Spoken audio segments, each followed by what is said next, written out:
पीर कामिल शाह सूफी अलहाज हजरत मौलाना मोहम्मद हबीबुर रहमान खंदकार पीर साहेब रहमतुल्लाह अलैहि शरणे हाफेज ছাত্রদের পাগড়ি প্রদান উপলক্ষে 40তম ইসালে সওয়াব মাহফিলে আশার এবং বসার মতো তৌফিক দান করেছেন। আল্লাহ পাকের নিকট শুকরিয়া আদায় করে আরেকবার বলি আলহামদুলিল্লাহ। আজকের মাহফিলের আলোচকবৃন্দ যারা ছিলেন অত্যন্ত সুন্দর আলোচনা করতেছিলেন এবং বিশেষ করে আজকের মাহফিলের সম্মানিত সভাপতি আলহাজ মোহাম্মদ বেনজির আহমেদ ভুইয়া সাহেব, প্রধান উপদেষ্টা পত্র প্রতিষ্ঠান, উদ্বোধক জনাব মোহাম্মদ আবুল হোসেন ভুইয়া সাহেব, সদস্য চরসিন্দুর ইউনিয়ন পরিষদ, মাহফিল পরিচালনায় হাফেজ মোহাম্মদ আবু সঈদ, মাওলানা মোহাম্মদ আতাউল্লাহ সাদি, সার্বিক তত্ত্বাবধানে হযরত মাওলানা হাফেজ মোহাম্মদ তানবীর আহমদ আল হাবিবি সাহেব, শুভেচ্ছা দিতে যারা আছেন আলহাজ মোহাম্মদ বুরুজ ভুইয়া সাহেব, জনাব মোহাম্মদ আব্দুল সাদিক ভুইয়া সাহেব, জনাব মোহাম্মদ আব্দুল হান্নান মিয়া সাহেব, জনাব মোহাম্মদ আব্দুল হান্নান সরকার সাহেব সহ আরো আমন্ত্রিত মেহমান অতিথিবৃন্দ, ছোট বড় যারা আজকের এই মাহফিলে উপস্থিত আছেন, প্রত্যেকের প্রতি আমার পক্ষ থেকে আন্তরিক মোবারকবাদ। এমন একটি বরকতপূর্ণ মাহফিলে আপনাকে আমাকে আসার এবং বসার মতো যে তৌফিক দান করেছেন, মহান আল্লাহ পাকের নিকট শুকরিয়া আদায় করে আরেকবার বলি আলহামদুলিল্লাহ। আরেকবার বলি আলহামদুলিল্লাহ। আল্লাহ পাক যদি আপনাকে আমাকে তৌফিক না দিতেন, সুযোগ না দিতেন, তাহলে আজকের এই মাহফিলে আসা এবং বসা সম্ভব হতো না। সবাই বলেন, যদি আল্লাহ পাক সুযোগ না দিতেন আমাদেরকে আসা সম্ভব হতো? এই সকলে বলেন, সম্ভব হতো? সম্ভব হতো না। আল্লাহ পাক আপনাকে আমাকে সুযোগ করে দিয়েছেন, তাই আল্লাহ পাকের নিকট শুকরিয়া আদায় করে আরেকবার বলি আলহামদুলিল্লাহ। বিশেষ করে এই মাহফিল 40 বছর যাবত হচ্ছে, এই বছর নিয়ে 40তম বছর। এই 40 বছরের ভিতরে এই মাহফিলে বিগত 39 বছর যারা ছিলেন এদের ভিতর অনেক মানুষ আজ কবর শুয়ে গেছে, কি বলেন ঠিক না? এবং এই স্টেজে যারা আলোচনা করেছেন, বিশেষ করে আমার আব্বাজান এই বিগত 39 বছর যাবতীয় মাহফিলে আসছেন, কি বলেন ঠিক না? কত বছর? 39 বছর যাবত এই মাহফিলটা আব্বাজান পরিচালনা করেছেন। আমার আব্বাজানের এই প্রতিষ্ঠিত এই মাহফিল, আজকে আব্বাজান দুনিয়াতে নাই।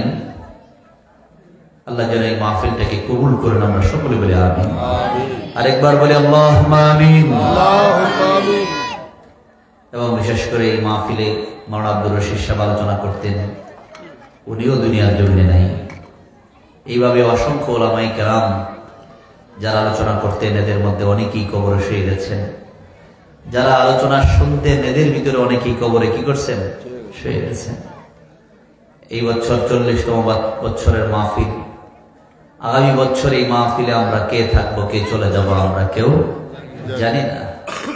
এটা হতে পারে কারো জীবনের জন্য শেষ মাহফিল হয়ে যেতে পারে। যদি জীবনের শেষ মাহফিল হয়ে যায়, আল্লাহ যেন আমাদের মৃত্যুর জন্য ঈমানের মৃত্যু নসিব করেন। আমরা সকলে বলি আল্লাহুম্মা আমিন। আরেকবার বলি আল্লাহুম্মা আমিন। আল্লাহ ওয়ালাদের মাহফিল, এই মাহফিলগুলোতে আসার পিছনে কারণ আছে। আল্লাহর ওলিদের মাহফিল আর সাধারণ মাহফিল একরকম না, কি বলেন? একরকম নাকি? একরকম।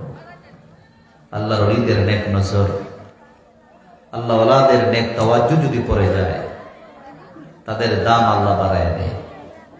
যেমন সুবহানাল্লাহ, তাদের মর্যাদা আল্লাহ কি করেন? বাড়ায় দেয়। তাদেরকে দামি মানুষ আল্লাহ বানায় দেন। যেমন সুবহানাল্লাহ। আল্লাহ ওয়ালাদের সোহবতে থাকা, তাদের নেক নজর পাওয়া। হযরত শাহজালাল ইয়ামিনী রাহমাতুল্লাহ আলাইহি, মুজাদ্দিদ আল ফেসানি রাহমাতুল্লাহ আলাইহি, খাজা মুঈনুদ্দিন চিশতি রাহমাতুল্লাহ আলাইহি,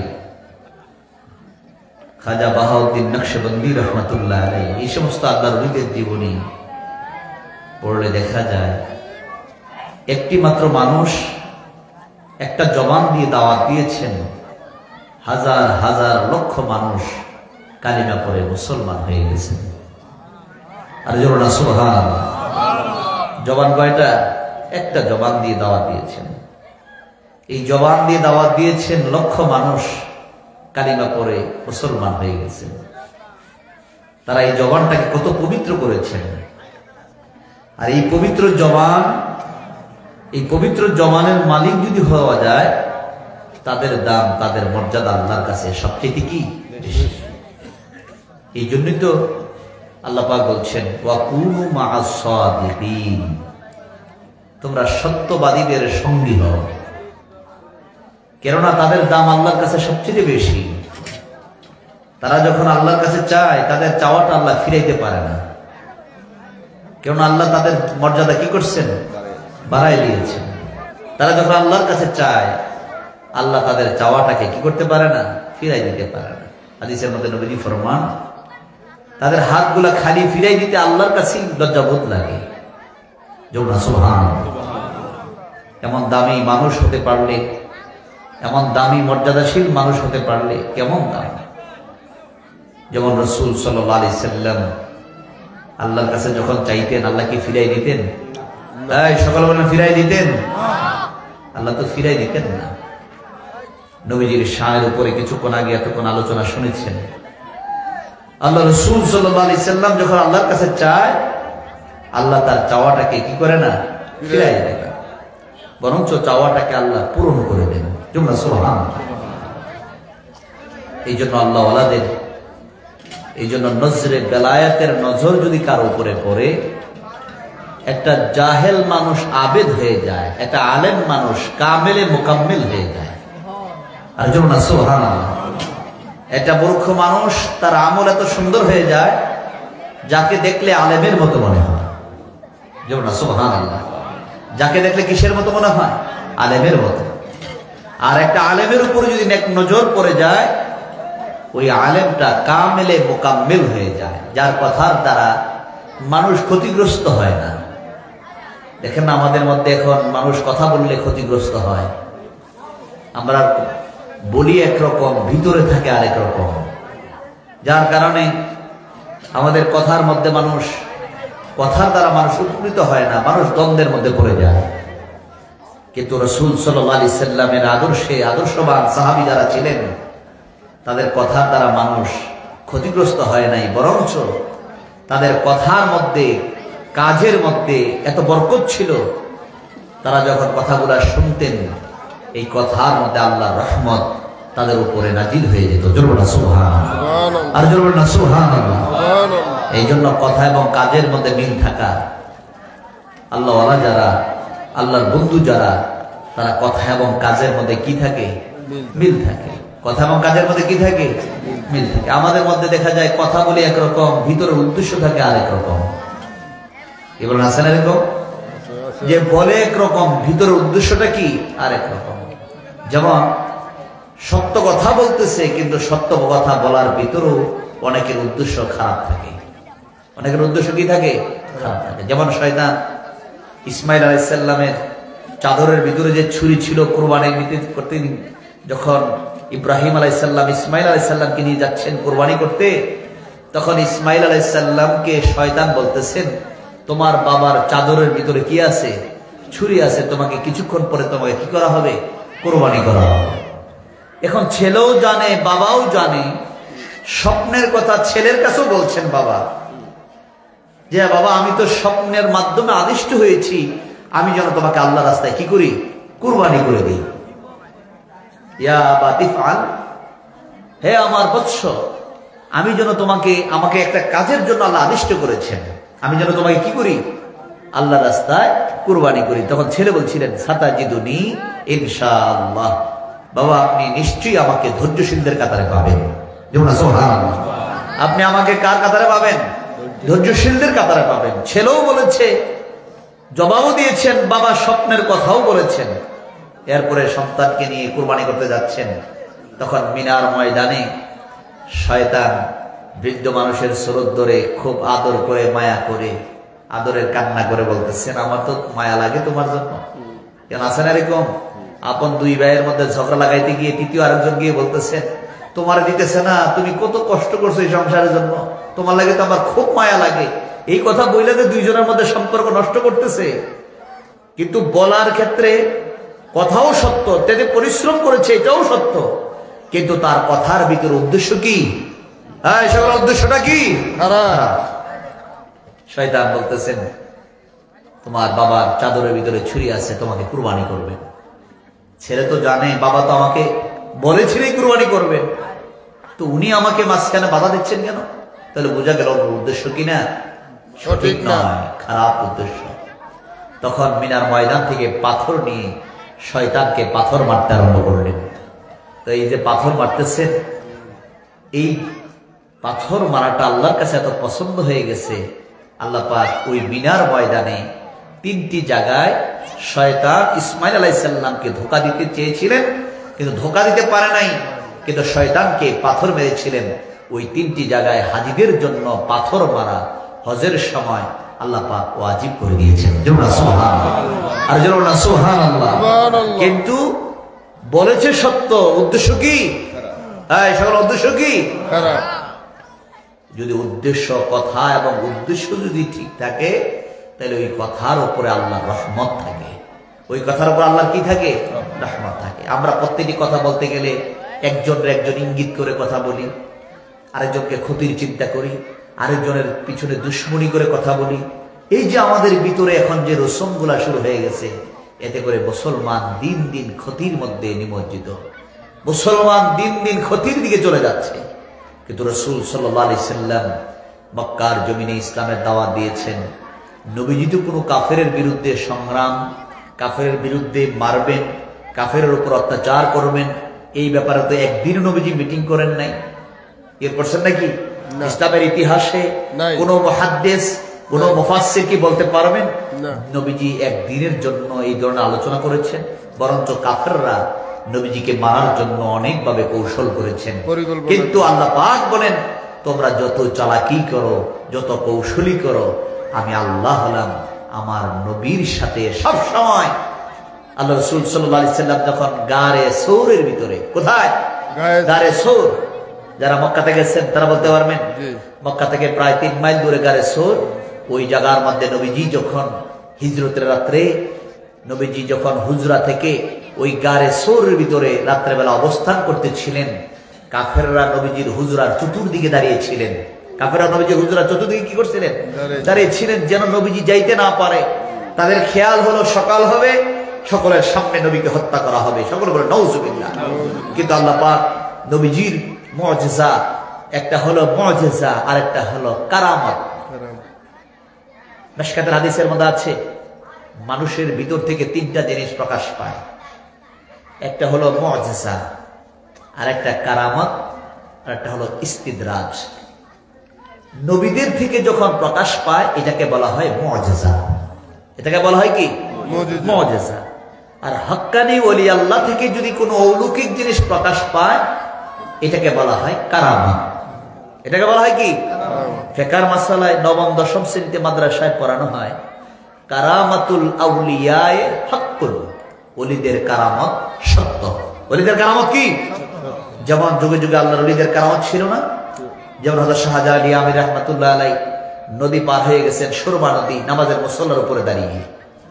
আর যেমন সুবহানাল্লাহ, তিনি যখন সিলেটের জমিনে আসলেন, যখন আযান দেওয়া হলো, গৌর গোবিন্দর সব রাজপ্রাসাদ গুলা কাঁপতে শুরু করলো, কিছু দরজা জানালা ভেঙে পড়তে আরম্ভ করলো। আপনিও আযান দেন, উনিও আযান দিয়েছেন। দুইজনের আযানের মধ্যে আল্লাহ পাক ওনার আযানের মধ্যে কেমন পাওয়ার দিয়েছেন, যেমন সুবহানাল্লাহ। খাজা মাইনুদ্দিন চিশতি রাহমাতুল্লাহ আলাইহি আনার সাগরের পানি ছোট্ট ছোট্ট জায়গার মধ্যে নিয়ে আসছেন। কি কারণ? এগুলা কি? কারামত। এগুলা কি? একটা ছোট্ট জায়গার মধ্যে নিয়ে আসছেন। ওযু করতেছেন, তখন বলতেছেন, পৃথিবীরাজ বলতেছেন, না, ইয়া করা যাবে না, পানি দেওয়া যাবে না, বন্ধ করে দাও। পানি কি করে দাও? বন্ধ করে দাও। বাধা দিলেন। বাধা দেওয়ার পরে ওনার সামনে ছোট্ট পাত্রের মধ্যে পানি আছে। আল্লাহ পাকের ইচ্ছা, এই পাত্রের মধ্যে এমন বরকত হলো, আল্লাহ সাগরের পানি তারা আমাদেরকে বাধা দিচ্ছে, আমার লোকজন অজু করতে পারবে না, খাইতেও পারবে না, চলতেও পারবে না, কি করা যায়? আল্লাহ তুমি সাগরের পানি আমার এই ঘটিয়ার মধ্যে ছোট্ট জায়গার মধ্যে এনে দাও। যেমন সুবহানাল্লাহ, আল্লাহর কাছে চাইছেন, আল্লাহ এমন ছোট্ট পাত্রের মধ্যে এমন বরকত দিচ্ছেন, এই পানি দিয়ে তারা অজু করে, গোসল করে, খায়, ব্যবহার করে, কিন্তু ছোট্ট পাত্রের পানি শেষ হয় না। আর যেমন সুবহানাল্লাহ, পানি কি শেষ হয় না। কিন্তু তারা বাধা দেওয়ার জন্য পাহারাদার নিযুক্ত করে রাখছেন। কিছুদিন অল্প সময় যাওয়ার পরে দেখে আশেপাশে নদীতে, সাগরে, টিউবওয়েলে, কূপের মধ্যে কোথাও পানি নাই। কোথাও কি নাই? পানি নাই, ব্যবহার করার মতো পানি নাই। পিছনের দিকে তাকায় দেখতেছে সাগর শুকাই গেছে। কি ব্যাপার, কি পাহারা দাও, পানি তো নাই। যার দিকে তাকায় আছেন খাজা মাইন চিশতি রহমাতুল্লাহ আলাইহি, একটি মাত্র মানুষ। ওই জায়গার মধ্যে মানুষ তাকে দেখতে গিয়ে এক এক করে বাড়তে বাড়তে বাড়তে বাড়তে, একজন দুইজন না, খাজা মাইনুদ্দিন চিশতি রহমাতুল্লাহ আলাইহি জীবনের মধ্যে পাওয়া যায়।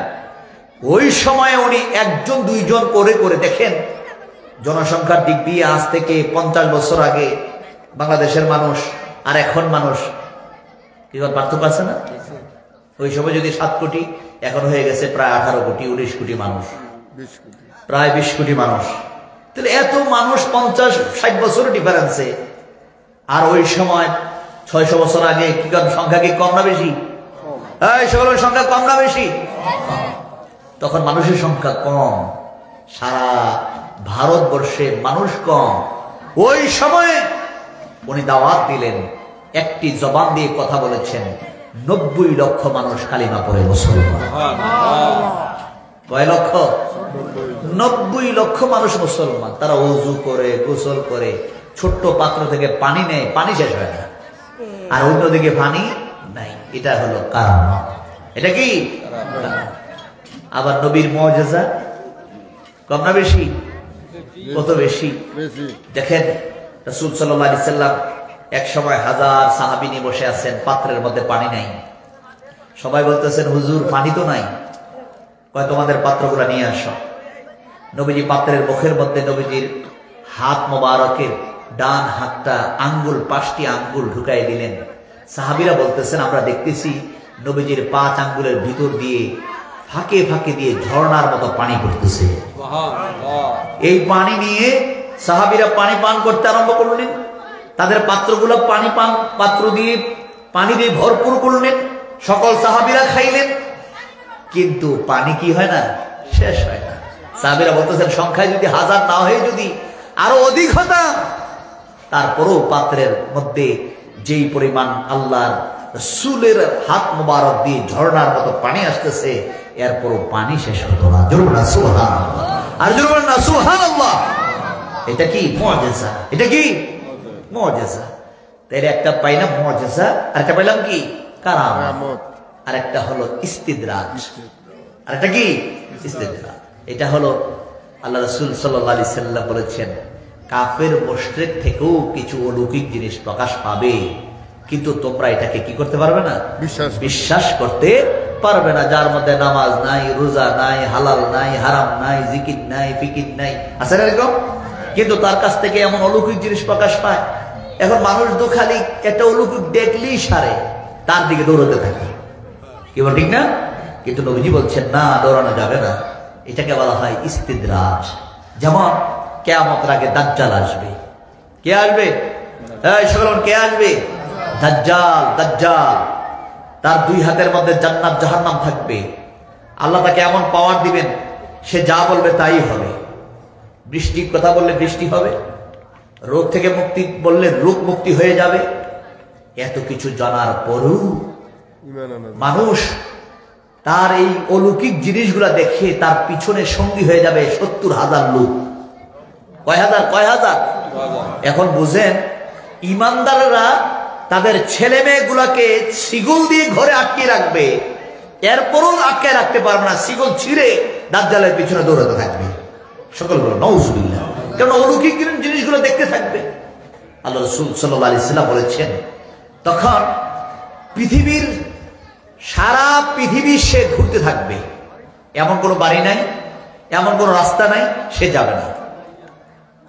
তখন ঈমান রাখাটা কি? ঈমান রাখাটা কি কেমন কঠিন হবে। তার অলৌকিক পাওয়া ক্ষমতা দেখে মানুষ কি করবে দেখেন।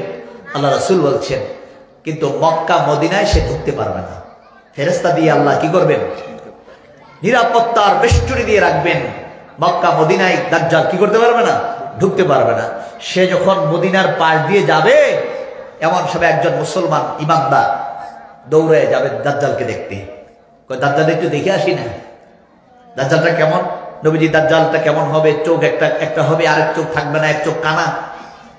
তার দৃশ্যগুলা কেমন হবে সব বলতেছেন। দাজ্জালের ফিতনা সম্পর্কে নবী যখন মদিনার মসজিদে বলতেছিলেন তো সাহাবাই কেরাম এমন ভাবে কান্না করতেছিলেন, পিছনের সাহাবিগুলা সামনের দিকে আগাতে শুরু করলেন। মনে হয় যেন দাজ্জাল পিছন দিক দিয়ে তাদেরকে যেন ধরে নিয়ে যাবে। এই জন্য তারা সামনের দিকে অগ্রসর হতেছিলেন আর তারা এমন জোরে জোরে কান্না করতেছিলেন।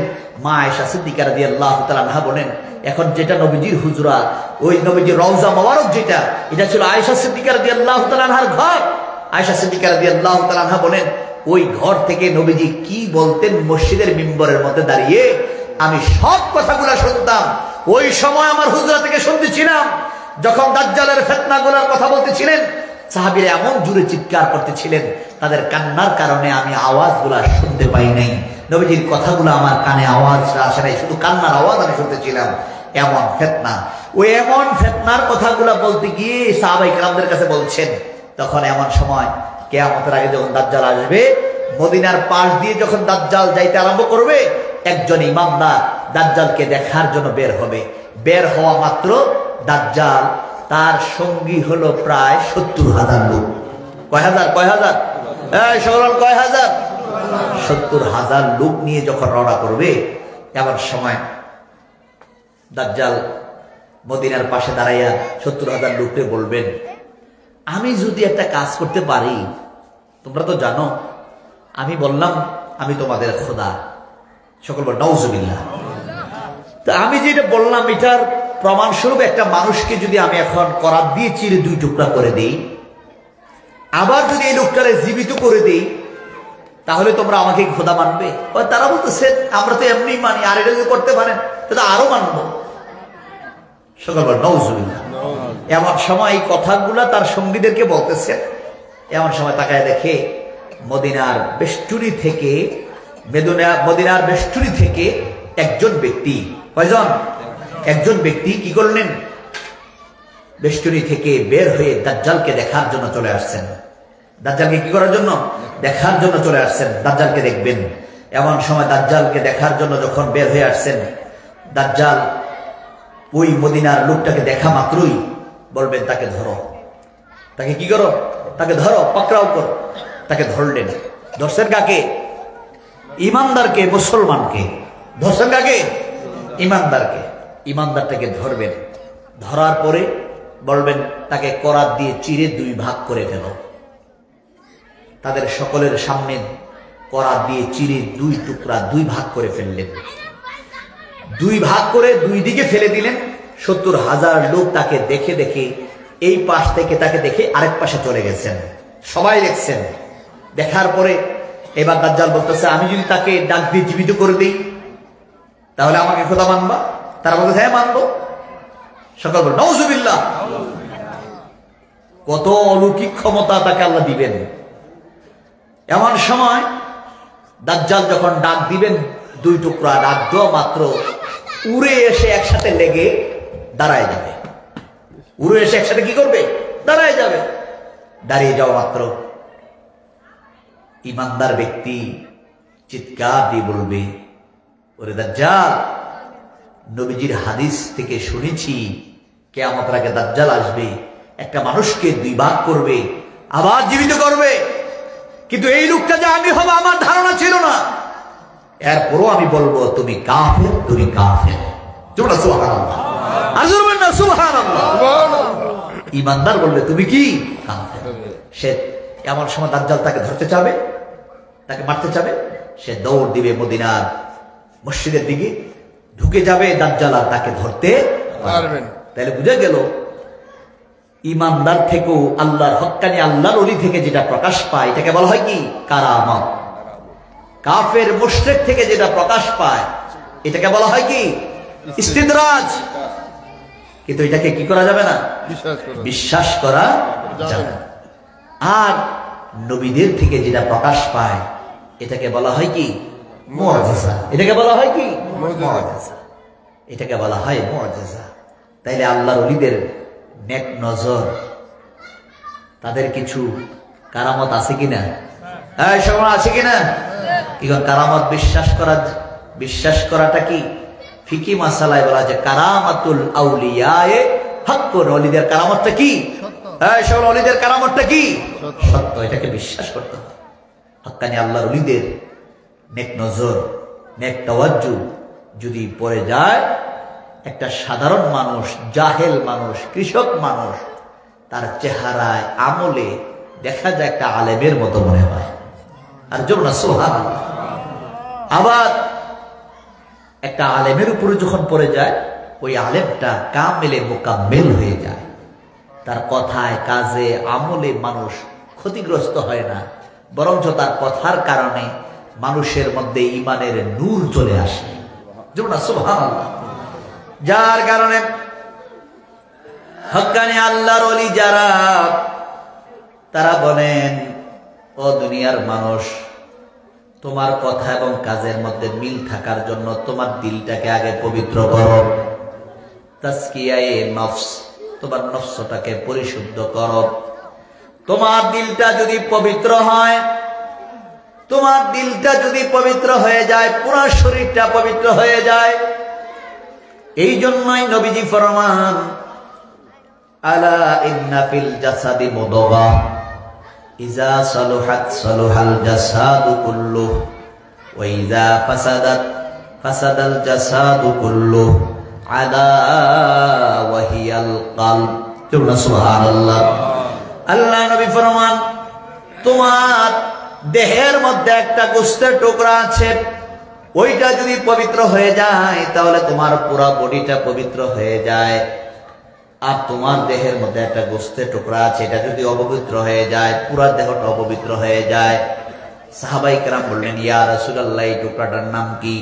নবীজি বললেন, আলা ওয়া হিয়াল কলব, এটা হলো কলব। জোরে সুবহানাল্লাহ। এই জন্য আল্লাহ পাক কোরআনের ভাষায় বলেন, কদ আফলাহা মান যাক্কাহা। দেখি আমাদের কথা না আল্লাহর কথা? এই শোনো, কার কথা? আল্লাহ পাক বলেন, কদ আফলাহা মান যাক্কাহা ওয়া কদ খাবা মান দাসসাহা। আল্লাহ পাক বলেন, যার নফসটা পবিত্র, যার কালটা পবিত্র, সেই হলো লাভবান, সেই হলো সফল কাম। সুবহানাল্লাহ। একটা সফলতার শীর্ষে যাওয়া, আরেকটা হলো ব্যর্থ হওয়া। ঠিক আছে, যে আমি যা ধরি, যেটা ধরি, এটার মধ্যে আমি ব্যর্থ, আমি আগাইতে পারি না। কাফের মুশরিকরা হলো ব্যর্থ মানুষ, আর ঈমানদার মুমিন মানুষগুলা হলো সফলতার মানুষ। সুবহানাল্লাহ।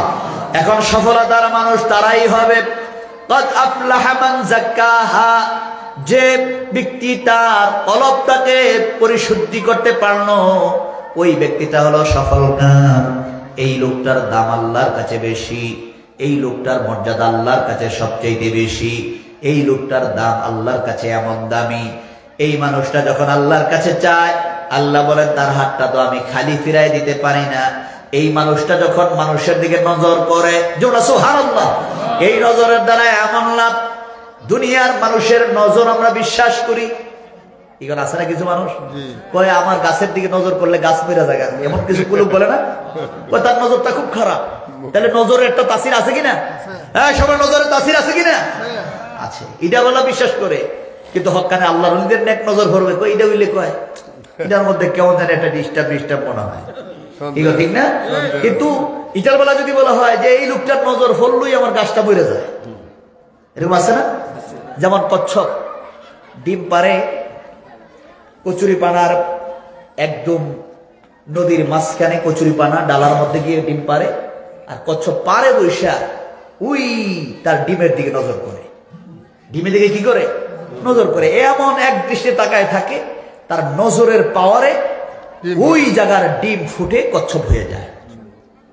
একটা প্রাণী এই কচ্ছপের নজরের মধ্যে যদি এমন পাওয়ার থাকে, তাহলে একটা মানুষের নজরের পাওয়ার আছে না?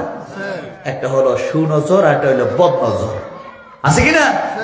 আর আল্লাহর ওলিদের নেক নজর যদি পড়ে যায়, একটা সাধারণ মানুষ, জাহেল মানুষ আবেদ হয়ে যা, একটা আলেম মানুষ কামেলে মুকাম্মেল হয়ে যা।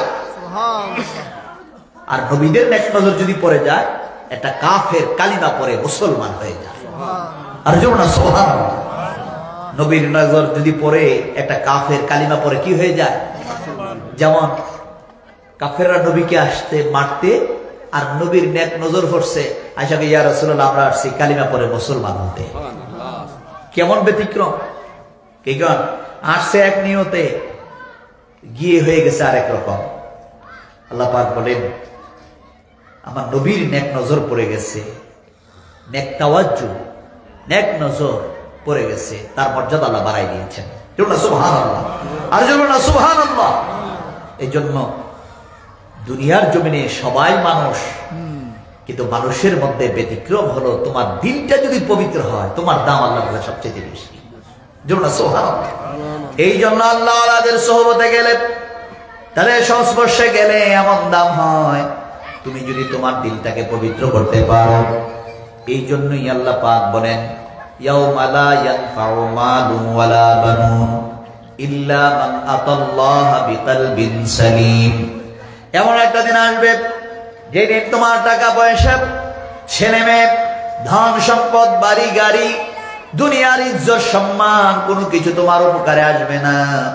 তুমি লক্ষ টাকার মালিক হতে পারো, লক্ষ নয় কোটি টাকার মালিক হতে পারো, তুমি অনেক টাকা বংশওয়ালা হতে পারো, তোমার বংশের মধ্যে অনেক লোক আছে, তুমি এত লোকের মালিক। কিন্তু আল্লাহ পাক বলেন ওই দিন তুমি যখন তোমার মরণ হয়ে যাবে, দুনিয়ার মানুষগুলা তোমাকে কবরে রেখে যখন চলে আসবে, ওই সময় তোমার টাকা পয়সা, বংশওয়ালারা, দুনিয়ার যত কিছুই থাকুক না কেন, কোনো কিছু তোমার উপকারে আসবে না। একমাত্র উপকারে আসবে তুমি যদি একটা কালবে সালিমের মালিক হতে পারো। তোমার বংশ নাই, গোত্র নাই, কেউ নাই, কিন্তু তোমার দিলটা যদি আল্লাহর জন্য পাগল হয়ে যায়, তোমার দিলটা যদি পবিত্র হয়ে যায়, তোমার ওই দিলের মালিক তুমি যদি হতে পারো, এই দিলওয়ালা মানুষটার দাম এত বেশি, তার মর্যাদা এত বেশি। যেমন হযরত বেলাল রাদিয়াল্লাহু তাআলা আনহু, হাবশির গোলাম বেলাল, উমাইয়ার কালো গোলাম বেলাল, 6 দিরহামের কেনা গোলাম বেলাল, ওই বেলালের দাম এত বেশি। নবীজি ফরমান ওই বেলালকে দুনিয়ার মানুষ তাকে কোনো মূল্যায়ন করে না, সম্মান করে না। মাত্র 6 দিরহাম দিয়ে উমাইয়া তাকে কিনে নিলেন। কিন্তু নবীজি ফরমান ওই বেলালের দাম উমাইয়ার কাছে নাও হতে পারে, কাফেরদের কাছে দাম নাও থাকতে পারে, কিন্তু ইসলামের মধ্যে হযরত বেলালের দাম অনেক বেশি। কেমন বেশি? নবীজি ফরমান হাসরের ময়দানে বেলাল যে আযান দিত, এই আযানের কারণে বেলালের গর্দান, বেলালের শান এত বাড়ায় দিয়েছেন, সকল মানুষের উপরে বেলালের গর্দানটা আল্লাহ পাক বড় করে দিবেন। সুবহানাল্লাহ। দুনিয়ার সব মুয়াজ্জিনরা যদি একনিষ্ঠভাবে আল্লাহকে ডাকে, মানুষকে কল্যাণের দিকে ডাকে, তারা যখন জান্নাতে যাবে, হযরত বেলালের পতাকার নিচে, বেলালের নেতৃত্বে তারা জান্নাতে যাবে। সুবহানাল্লাহ। বেলালকে আল্লাহ পাক কেমন দামি বানায় দিয়েছেন। নবী ফরমান আমি যেই মসজিদের ইমাম, নবীজি যেই মসজিদের ইমাম, হযরত বেলাল মানে ওই মসজিদের মুয়াজ্জিন। সুবহানাল্লাহ। কেমন দামি, কেমন দামি। নবীর ইন্তেকালের পরে বেলাল মদিনা ছেড়ে সিরিয়ার দিকে ঘুরতে আরম্ভ করলেন, যে আমি আর আযান দেব না, নবী নাই। আমি যখন আশহাদু আন্না মুহাম্মাদার রাসূলুল্লাহ বলে আযান দিতাম, শাহাদাত আঙ্গুল দিয়ে ইশারা করে নবীর দিকেই আঙ্গুল ইশারা করে রাখতাম। সুবহানাল্লাহ। আমি যখন আযানে দাঁড়াইয়া আশহাদু আন্না মুহাম্মাদার রাসূলুল্লাহ, যখনই আযানের ধ্বনিটা আমি দিতাম, আঙ্গুল ইশারা করে আমি নবীর দিকে ধরে রাখতাম, এই তো নবী। সুবহানাল্লাহ। এখন তো নবী নাই, আমি কিভাবে আযান দেব? নবীকে ছাড়া আমি আযান দিতে পারবো না। সিরিয়াতে চলে যাওয়ার কিছুদিন পরে মদিনার লোকজন বেলালকে তালাশ করতে আরম্ভ করলেন। বেলাল আসো। বেলালকে ধরে এনে বললেন আযান দাও। বেলাল বলতেছেন না না, আমি আযান দিতে পারবো না। আমি যখন আশহাদু আন্না মুহাম্মাদুর রাসূলুল্লাহ বলে নবীকে যখন দেখবো না, আমি কিভাবে আযান দেব? আযান দিতে পারবো না। কিন্তু মদিনার লোকজনের অনুরোধে যখন আযান দিতে গেলেন, আশহাদু আন্না মুহাম্মাদুর রাসূলুল্লাহ করে যখন আঙ্গুলে ইশারা করলেন, যেই মাত্র নবীকে দেখলেন না, বেলাল বেহুশ হয়ে জমিনে পড়ে গেছেন। কি মায়া, কি মায়া বেলালের ভিতরে। আল্লাহ নবী ফরমান, বেলাল রে, তোর এক মহাব্বতের কারণে আল্লাহ তোর এত দামি বানাই দিয়েছে। নবীজি ফরমান, আমি যখন মেরাজের রাত্রে জান্নাতগুলা ভ্রমণ করতেছিলাম, ওই জায়গার মধ্যে আমি দেখেছি বেলালের আওয়াজ শোনা যায়। বেলালের আওয়াজ আমি শুনতে গিয়ে বেলালকে বললাম, কিরে বেলাল, তোর আওয়াজ কেন শোনা যায়? বেলাল বলেন, ইয়া রাসূলুল্লাহ, কোনো কিছুই না, আমার আওয়াজ শোনা যাওয়ার পিছনে একটাই কারণ, শুধু আপনার মহাব্বত। সুবহানাল্লাহ। আপনার মহাব্বতের কারণে আমি আপনাকে এত ভালোবাসি, আমি আপনাকে এত মহাব্বত করি। অন্য জায়গায় ফরমান, হযরত বেলাল নবীর একটা আমল, তিনি যখন ওযু করতেন, ওযু করে তাহিয়াতুল ওযু 2 রাকাত নামাজ পড়তেন। এর কারণে হযরত বেলালের দাম আল্লাহ বাড়ায়া দিয়েছেন। সুবহানাল্লাহ। তাহলে হযরত বেলাল এত দামি হয়ে গেলেন গোলাম হওয়ার পরে।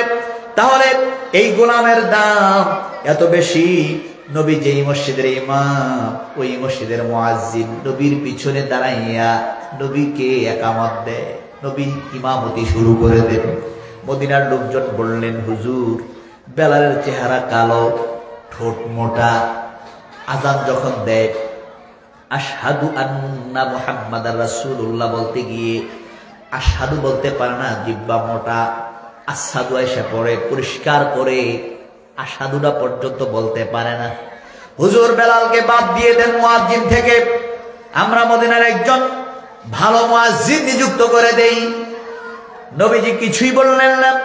সাহাবীরা একজন কণ্ঠস্বরওয়ালা ভালো মুয়াজ্জিন এনে হাজির করে দিলেন।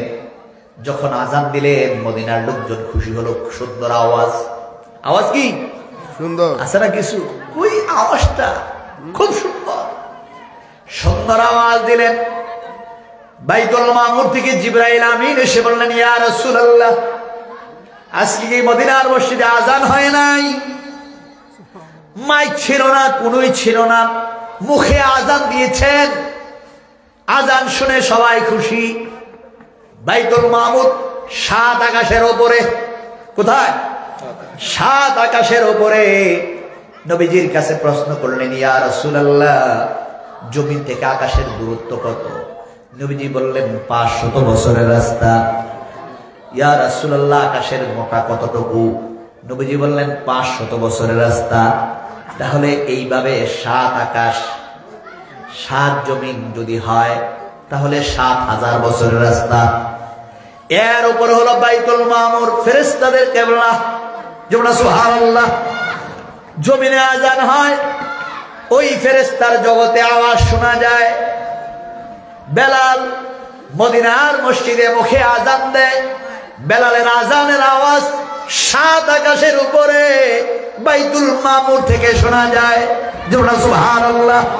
এই কথা বলার পরে জিবরাইল আমিন ডাক দিয়ে বললেন, হুজুর, মদিনার মসজিদে কি আযান হয় নাই? সাহাবীরা বসা, মুয়াজ্জিন সাহেব বসা। এমন সময় নবীজি বললেন, হ্যাঁ, আযান হয়েছে সুন্দর আওয়াজে। এমন সময় জিবরাইল আমিন বললেন, প্রত্যেক দিন আওয়াজ শোনা যায়, প্রত্যেক ওয়াক্তের আযান শোনা যায় বাইতুল মামুর থেকে, কিন্তু আজকের আযানের আওয়াজ তো আমরা আকাশে শুনি নাই। যেমন সুবহানাল্লাহ। এমন সময় অন্যান্য সাহাবীরা লজ্জিত হয়ে গেলেন। হযরত বেলালকে আবার দায়িত্ব দিয়ে দিলেন, বেলাল, তোমার আযানের মধ্যে যদি স্পষ্টভাবেও যদি আশহাদু থেকে আসাদু যদি বলো, এরপরও তোমার আযানে আল্লাহ সন্তুষ্ট। সুবহানাল্লাহ। ফেরেশতারা খুশি, আকাশের ফেরেশতারা খুশি, জমিনবাসী খুশি, আল্লাহ খুশি, নবী খুশি। সুবহানাল্লাহ। কেননা হযরত বেলালের ভিতরে দুনিয়ার লোভ লালসা, দুনিয়ার বংশ মর্যাদা, গোত্রের মর্যাদা, চেহারার সৌন্দর্য কোনো কিছুই নাই, কিন্তু বেলালের অন্তরের মধ্যে নবীর মহব্বত। সুবহানাল্লাহ। এই জন্য আল্লাহ পাক বলেন, বান্দা তোমার দিলটা যদি পবিত্র হয়, দিলটা কি হয়? তোমার দিলটা যদি ভালো থাকে তুমি ভালো। তোমার দিল খারাপ, তোমার যদি টাকা থাকে, বংশ থাকে, সব থাকে, তারপর তোমার দাম নাই, আছে নাকি? এই জন্যই আল্লাহ পাক বলেন ইয়াউমা লা ইয়ানফাউ মালু ওয়ালা বানুন ইল্লা মান আতাল্লাহ বিকলবিন সালিম। এমন একটা দিন আসবে যেই দিন তোমার টাকা পয়সা কোনো কিছু তোমার উপকারে আসবে না। হ্যাঁ আসবে যদি তুমি একটা ইল্লা মান আতাল্লাহ বিকলবিন সালিম, তুমি যদি একটা কালবে সালিমের মালিক হতে পারো, তুমি যদি সুস্থ কলব নিয়ে আসতে পারো, তোমার দাম, তোমার মর্যাদা আল্লাহ বাড়ায়া দিবেন। জন্য সুবহানাল্লাহ, আর জন্য না সুবহানাল্লাহ। এই জন্য এই দিলটা পবিত্র করার জন্য আল্লাহ ওয়ালাদের সোহবতে যাওয়া, তাদের সংস্পর্শে বসা, আল্লাহর ওলিদের নেক নজর যদি পড়ে যায়। এই জন্য ইমাম মালিক রাহমাতুল্লাহ আলাইহি ফরমান, তরিকতের জ্ঞান অর্জন করা, যেমন যে ব্যক্তি শরীয়ত মানলো কিন্তু তরিকত মানলো না, সে হলো ফাসিক। সে কি? সে হলো ফাসিক। এই জন্য ইমাম মালিক রাহমাতুল্লাহ আলাইহি বলছেন, মান তাফাক্কাহা, যে ব্যক্তি শরীয়তের জ্ঞান, ফিকার জ্ঞান, শরীয়তটাকে মানলো, শরীয়তটাকে জানলো, ওয়ালাম ইয়াতাসাওয়াব, কিন্তু তরিকত মানলো না। কি মানলো না? ওয়ালাম ইয়াতাসাওয়াব, কিন্তু তাসাউফের জ্ঞান সে অর্জন করলো না। মালিক রাহমাতুল্লাহ বলছেন ওয়ালাম ইয়াতাসাওয়াফা ফাকাত তাফাসসাকা, তাকে ফাসিক বলছেন। তাকে কি বলছেন? ফাসিক মানে কি? সাধারণ না। আপনি মনে করবেন যেমন একটা অপূর্ণাঙ্গ মানুষ, একটা কি অপূর্ণাঙ্গ মানুষ, আর একটা হলো পূর্ণাঙ্গ মানুষ। একটা লোকের পা নাই, একটা লোকের চোখ নাই, একটা লোকের হাত নাই, আপনি তাকে এক একজনকে এক একভাবে ডাকেন না? হ্যাঁ, সবাই এক একভাবে ডাকেন না? আমি এই ডাকাগুলো আমি এখানে বললাম না, মানুষ এক একভাবে ডাকে না? আবার আরেকটা লোক সব আছে, তাকে বলে হয় কি পূর্ণাঙ্গ মানুষ। তাহলে ফাসিক মানে অপূর্ণাঙ্গ। ফাসিক মানে কি? অপূর্ণাঙ্গ। জ্ঞানের পরিধি তার সঠিকভাবে হয় নাই। এই মানুষটার দ্বারা শরীয়তের জ্ঞান আছে কিন্তু তাসাউফের জ্ঞান নাই, তার দ্বারা মানুষ ক্ষতি হওয়ার সম্ভাবনা কি? হ্যাঁ সভাগণ, ক্ষতি হওয়ার সম্ভাবনা কি? বেশি। কারণ তার মধ্যে তো জ্ঞানের পরিধি কম। জ্ঞানের পরিধি কি? কম। যার কারণে এলমে তাসাউফের জ্ঞান না থাকার কারণে এর দ্বারা মানুষ কি হয়? ক্ষতিগ্রস্ত হয়। আরেক দল আছে মারেফত করে কিন্তু শরীয়ত মানে না। এরকম আছে না? হ্যাঁ সবাই আছে কিনা? আছে। কয় মারফত করি, নামাজ নাই, রোজা নাই, হালাল নাই, হারাম নাই, জিকির নাই, ফিকির নাই, কোনো কিছুই নাই, আবার কি করতেছে? মারেফত করতেছে। তাহলে ইমাম মালিক রাহমাতুল্লাহ বলছেন, যে ব্যক্তি মান তাসাওয়াফা, যে ব্যক্তি তাসাউফের জ্ঞান অর্জন করলো, এটা ওয়ালাম ইয়াতাফাক্কাহ, কিন্তু শরীয়তকে মানলো না, শরীয়ত স্বীকার করলো না, ফাকাত তাযান্দাকা, ইমাম মালিক রাহমাতুল্লাহ বলেন সে হলো জিন্দিক, কাফের। সে কি? হ্যাঁ সকাল বলেন, সে কি? কাফের। কেউ যদি ইচ্ছা করে নামাজ ছেড়ে দেয়, সে কুফরি করলো। যে সে যদি নামাজকে অস্বীকার করে, সে কাফের হয়ে গেল, কুফরি করলো। এই জন্য শরীয়ত বাদ দিয়ে মারেফত নয়, আবার মারেফত শরীয়ত বাদ দিয়েও নয়, দুইটার সমন্বয়। এমনকি বলছেন ওয়ামান জামাআ বাইনাহুমা ফাকাত তাহাক্কাকা, যার মধ্যে শরীয়ত আছে, ইলমে মারিফত আছে, তার ব্যাপারে ইমাম মালিক রাহমাতুল্লাহ বলেন ফাকাত তাহাক্কাকা, সে হলো একটা মুহাক্কিক আলেম। সুবহানাল্লাহ। ওই মুহাক্কিক আলেম যদি রাস্তা দিয়ে হেঁটে যায়, ওই মুহাক্কিক আলেম যদি কোন কবরের পাশ দিয়ে যায়, আল্লাহ নবী ফরমান তার দামের, তার কদমের কারণে কবরবাসীর আযাব 40 দিনের জন্য মাফ হয়ে যায়।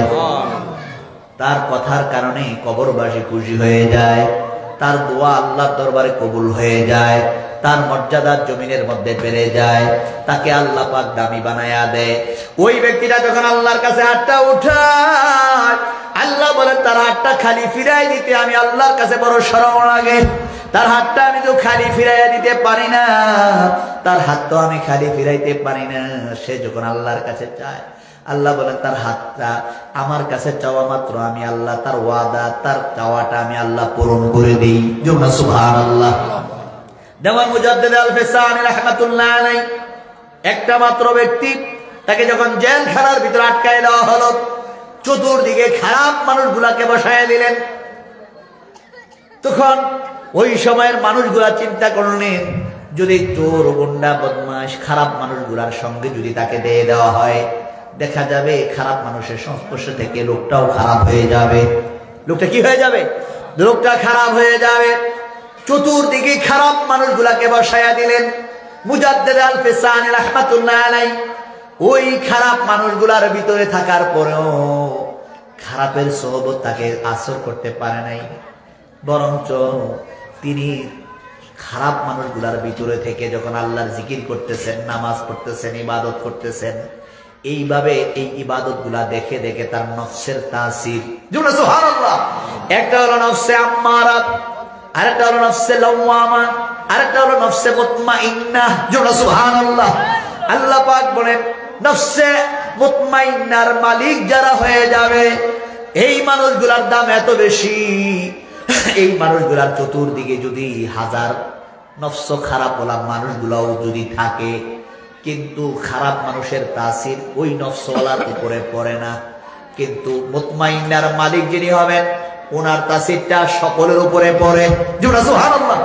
এখন একটা কথা আছে না, শেখ সাদী রাহমাতুল্লাহ বলছেন, সোহবতে সালেহ তুরা সালেহ গুনাত, সোহবতে তালেহ তুরা তালেহ গুনাত, সৎসঙ্গে স্বর্গবাস, অসৎসঙ্গে সর্বনাশ। এটা কথা আছে, শেখ সাদী রাহমাতুল্লাহ বলছেন তুমি যদি ভালো মানুষের সঙ্গে থাকো ভালো হয়ে যাবে, খারাপ মানুষের সঙ্গে থাকলে খারাপ হয়ে যাবে, এটা হলো স্বাভাবিক কথা।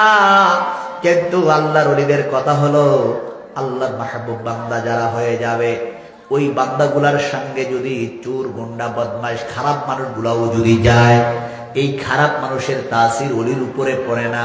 হক্কানি আল্লাহর ওলির সোহবতে গেলে ওই খারাপ মানুষগুলা দিনে দিনে আস্তে আস্তে ভালো হয়ে যায়, সুবহানাল্লাহ।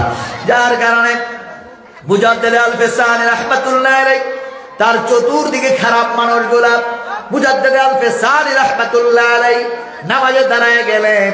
নামাজে দাঁড়াইয়া সিজদার মধ্যে পড়ে আল্লাহকে ডাকতে আরম্ভ করলেন। নামাজ শেষ করে তালিম, মুরাকাবা, মুশাহাদা, তাওয়াজ্জুহ কাজ করতে আরম্ভ করলেন। অল্প 40 দিনের মাথায় গিয়ে দেখে জেলখানার ভিতরে সকল চোর গুন্ডা খারাপ মানুষগুলা তাকায়া দেখে সবাই মুজাদ্দিদ আল-ফিসানি রাহমাতুল্লাহ আলাইহিকে ইমাম বানাইয়া পিছনে তারা মুসল্লি হয়ে সকলে মিলে দাঁড়াইয়া নামাজ পড়তেছে, সুবহানাল্লাহ। একটা মানুষ সকল মানুষগুলার তাসির এমন ভাবে পড়ে গেল, সকলে নামাজ শুরু করে দিল, হক সকলে মিলে এমন হয়ে গেল জেলখানার ভিতরে যাইয়া দেখে রে কোন চোর গুন্ডা নাই, সব আল্লাহর ওলি হয়ে গেছে, সুবহানাল্লাহ।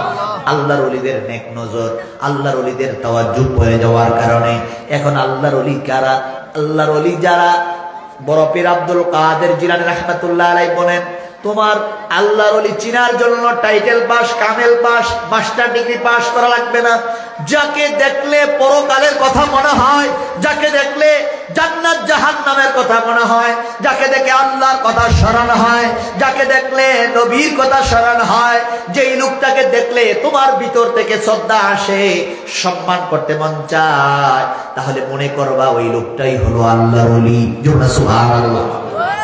কিছু লোক আছে ভয়ে সালাম দেয়, আর কিছু লোকরে সালাম দেয় ভিতর থেকেই সালাম আসে, ইজ্জত করে সালাম দেয়, সম্মান করতে চায়, সালাম দিতে চায়। এই জন্য বড় পীর আব্দুল কাদের জিলানী রাহমাতুল্লাহ আলাইহি বলেন, আল্লাহর ওলি তো যিনি যাকে দেখলে তোমার পরকালের কথা স্মরণ হয়, যাকে দেখলে আল্লাহর কথা স্মরণ হয়, যাকে দেখলে নবীর কথা স্মরণ হয়, ওই লোকটাই হলো আল্লাহর ওলি। ওই আল্লাহর ওলির সোহবতে যদি যাইতে পারো, ওনার সংস্পর্শে যদি থাকতে পারো, আল্লাহ তোমাকে দামি বানায়া দিবেন, তোমাকে মর্যাদাশীল করে দিবেন, তোমার মর্যাদা আল্লাহ বাড়ায়া দিবেন, সুবহানাল্লাহ। আর সুবহানাল্লাহ। এই জন্য আল্লাহ ওয়ালাদের সোহবতে যাওয়া, তাদের সংস্পর্শে গেলে যদি আপনার কলবটা যদি শুদ্ধ হয়ে যায়, কলবটা যদি শুদ্ধ হয়ে যায়, তাহলে ওই রূপটা দামি হয়ে যায়। এই জন্য আল্লাহর ওলিদের সোহবতে আমরা যে এসেছি, আল্লাহ যেন আমাদের প্রত্যেককে একটা দুনিয়াবি মাহফিল, বিভিন্ন জায়গার মধ্যে যত মাহফিলই শুনেছেন, আজকে আমরা হক্কানি আল্লাহর ওলিদের মাহফিলে যে আমরা এসেছি, আল্লাহ যেন আমাদের প্রত্যেককে আল্লাহ ওয়ালাদের নেক নজর, আল্লাহ যেন তাদের নেক নজরের মাধ্যমে আল্লাহ যেন আমাদেরকে দুনিয়ার জমিনে একটা সম্মানিত মানুষ, প্রকৃত ইমামদার হিসাবে যেন আল্লাহ যেন কবুল করেন। আমরা সকলে বলি আল্লাহুম্মা আমিন। আরেকবার বলি আল্লাহুম্মা আমিন। যা হোক, গল্প কথার ভিতরে আমি অনেক লাইনে কথা বলেছি। এই জন্য দুনিয়ার জমিনে দেখবেন এক এক মানুষ এক একভাবে কথা বলে, মানুষকে ঝগড়ার মধ্যে, ফিতনার মধ্যে, এমন কোন সাবজেক্ট নাই যে সাবজেক্ট নিয়ে ফিতনা নাই। কি ঠিক না? আপনি নামাজ কর, যেমন ইমামের পিছনে সূরা ফাতিহা পড়া লাগবে কি লাগবে না? আমিন জোরে কইবেন না আস্তে কইবেন? কি কোন আছে না? ফরজ নামাজ হইরা দোয়া মুনাজাত কি করবেন কি করবেন না? নামাজের ভিতরে এতগুলা, তাহলে আর বাকি প্রস্তাব আমলগুলো দুনিয়া আসুই এখন আছে কিনা? সব নিয়ে দ্বন্দ্ব। এই দ্বন্দ্বে না গিয়ে আমরা হব উদার। আমরা হব কি? উদার। নবীজি উদারতাকে পছন্দ করতেন। আমরা যদি উদার হই, নিজেও শান্তি থাকতে পারবেন, আমরাও শান্তি থাকতে পারবো। এই জন্য আল্লাহ এবং আল্লাহ রসুলের মহাব্বতের বাহিরে যাওয়ার কোনো সুযোগ নাই। কেননা নবীর মহাব্বতের নামই হলো ঈমান। নবীর মহাব্বতের নাম কি? সকল নবীর মহাব্বতের নাম কি? হুব্বুর রাসূল মিনাল ঈমান। রাসূলকে ভালোবাসার নামই হলো ঈমান। জোরে বলো সুবহানাল্লাহ, আরো জোরে বলো সুবহানাল্লাহ। এই জন্য নবীর ভালোবাসা নিয়ে, নবীর মহাব্বত নিয়ে আমরা যে দুরূদ শরীফ পড়ি, মিলাদ পড়ি, কিয়াম করি, এটা কি নবীর মহাব্বতে না? এটা কি দুনিয়ার কারোর জন্য করি না? নবীর জন্য। সবার কার জন্য? নবীর জন্য। এই জন্য নবীর মহাব্বত, নবীর ভালোবাসার নামই কি? ঈমান। আমরা যেন নবীর ভালোবাসা, নবীর মহাব্বত, নবীর আনুগত্য নিয়ে যেন দুনিয়ার জমিন থেকে আনুগত্য করে যেন বিদায় হয়ে যেতে পারি। আল্লাহ যেন সেই তৌফিক দান করেন। আমরা সকলে বলি আল্লাহুম্মা আমিন। আরেকবার বলো আল্লাহুম্মা আমিন। যা হোক, এখন আলোচনা শেষ হয়ে যাবে। সকলে চক্ষু বন্ধ করে কালবের দিকে খেয়াল করে বসেন। তওবার খেয়ালে আমরা পৃথিবীর জমিনে এমন কোনো মানুষ নাই যার আমল নামার মধ্যে গুনাহ নাই। গুনাহ মাফের খেয়ালে, তওবার খেয়ালে চক্ষু বন্ধ করে কালবের দিকে খেয়াল করে বসেন। বাম সরের দিয়ে আঙ্গুল নিয়ে চিলতিফায় কালবের দিকে খেয়াল করে বসেন। আল্লাহর দরবারে বিনয় বিনয় কাঁদতে আল্লাহ আল্লাহ, গুনাহ করছি, ভুল করছি ও আল্লাহ, আমি আর বাকি জীবনে গুনাহ করব না। বাম স্তরের ধ্যান করতে চিলতিফায় কালবের দিকে খেয়াল করে বসে যান। নবীজি ফরমান, বান্দা যখন হাতের দ্বারা, পায়ের দ্বারা, চোখের দ্বারা, অঙ্গ প্রত্যঙ্গের দ্বারা গুনাহ করে, এই গুনাহটা শরীরের কোনো জায়গায় থাকে না, এটা কালবের মধ্যে পড়ে যায়।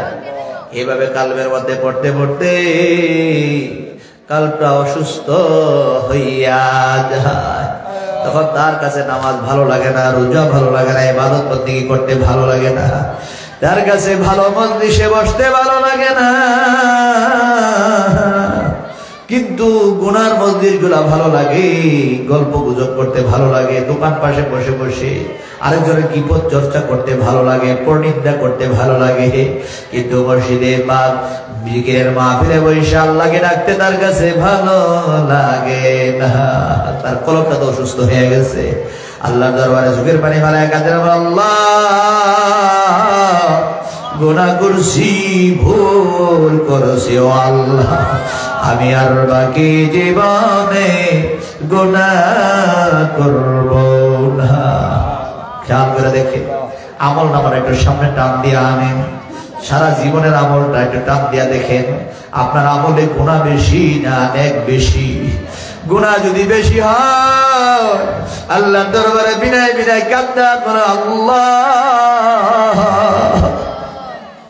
গুনাহ করছি, ভুল করছি ও আল্লাহ, আমি আর বাকি জীবনে গুনাহ করব না। কান্না যদি না আসে আব্বার কথা স্মরণ করেন, কান্না যদি না আসে আম্মার কথা স্মরণ করেন। যে আব্বা এত আদর মায়া করলো, যেই মা নিজে না খাইয়া তোমার আপনারে খাওয়াইলো, চোখের পানি ফেলাইয়া আল্লাহর দরবারে বিনয় বিনয় কাঁদো আর বলো, আল্লাহ আমার গুনাহ মাফ হইছে নি, আল্লাহ তুমি আমারে মাফ করছো নি, আল্লাহ তুমি আমারে মাফ করছো নি। ও পর্দার মা বোনেরা, চোখের পানি ফেলায় কাঁদো আর বলো, আল্লাহ কুল্লির জানি রে, গায়ের জামা কাপড় গুলা খালি মার্কেটের কাপড় পরাইয়া এতিমের মতো কবর দেশে নিয়ে যা, যেই কবরে বিছনা নাই, সঙ্গী নাই, সাথী নাই রে, কুল্লিন জানি কবরের ডাক আসিয়া যায়। আল্লাহ দরবারে বিনয় বিনয় কাঁদে, আল্লাহ আল্লাহ আমি আর বাকি জীবনে গুনাহ করব না।